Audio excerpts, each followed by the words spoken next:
we want to close it at this point, but if you feel you have a very burning issue, just one burning issue. Yeah. This is a copy by, if you can have the camera, this is done by FOL. If you show this to a young people, a young person, a young woman like me, and say go into agriculture, are they going to go into it? Definitely not. I told the World Bank the same thing. If you want to make agriculture attractive, if you want to make it sexy, start by publishing it. Get a young person who's attractive, put them on this picture.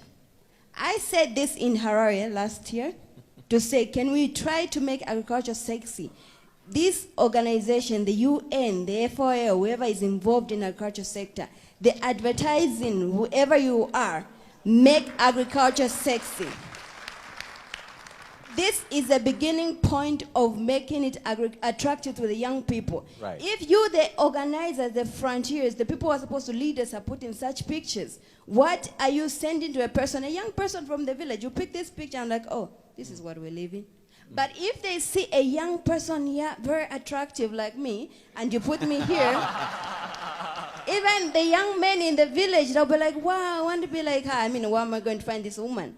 Let me join agriculture. I mean, this is practical.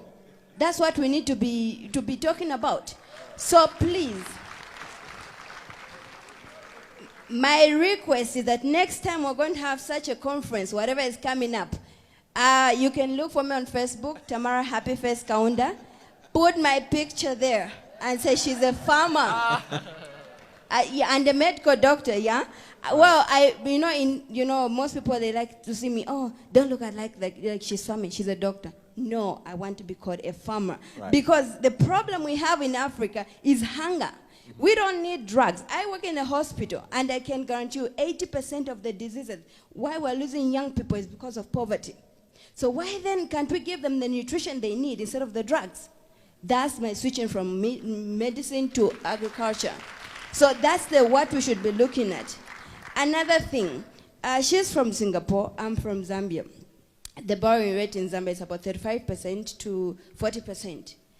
You can say, yes, I don't have, I don't want to go to the bank or whatever. No, I've tried going there. But why should I to make such a suicidal decision to go and borrow at a 40% rate? It's impossible. I want to go to the government to borrow. They say, no, you need to work for the government for 2 years. But I need the project running. I've got people following me. They need to come to the farm and see what I'm doing. So funding, we're not looking for charity. Like, I was quite offended by the doctor lady who said, no, farming is not a charity. Yes, we're not looking for charity. But if you can give me $10,000 at a rate of maybe 5%, 2%, like the Chinese come, they come with a lower percentage, and they come and invest here and they beat us, I cannot compete with her even if she came to Zambia, because she borrowed maybe from Singapore at a lower rate. But look at me in Zambia, 40%, that's suicide. Right.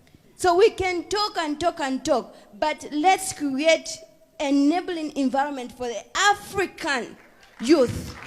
Because we can't have so much vast land, yet we are languishing in poverty. Netherlands cannot export to Africa if they don't feed their own people. Yes, I'm happy the young people are exporting, but why are we leaving our people? Why are they dying? African graves are the richest because we've lost so many young people to poverty and hunger. So we need to really critically look at agriculture as the oxygen for economical in Africa. It should not be a backbone. I can break my backbone today and I can live on. But if I don't have oxygen, I can't live on. So agriculture should be the oxygen of the economy in Africa. Thank you. What a way to actually powerfully finish this conversation. One, make agriculture sexy in order to attract young people into it. And number two, start seeing agriculture as the oxygen of our economies and not just the backbone of our economies. From our teams right here, we want to say thank you for watching this CNBC Africa special.